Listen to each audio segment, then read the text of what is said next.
Il est tout à fait possible, pendant le fonctionnement de la base de données et de l'application, d'effectuer des opérations de maintenance et d'administration.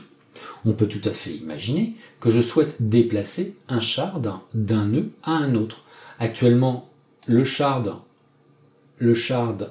10 se trouve sur le nœud 2, c'est le shard maître du début du jeu de données. Je peux tout à fait décider de migrer ce shard 10 sur le nœud 3. En fait, je ne peux pas, parce que je ne peux pas regrouper sur le nœud 3 à la fois le shard maître et son shard de réplication. Ça signifierait que le nœud 3 devient critique. Donc, je vais le déplacer sur le nœud 1. Et ce que je vais faire, c'est que je vais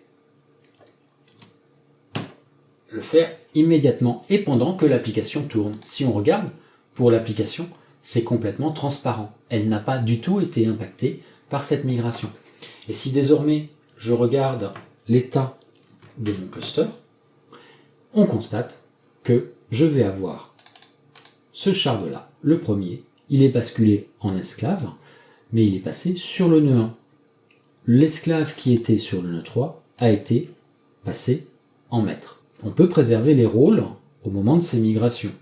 Je ne l'ai pas fait.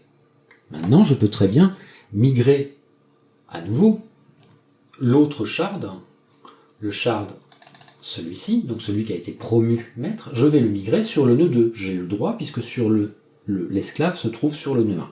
Donc on va migrer ce shard 12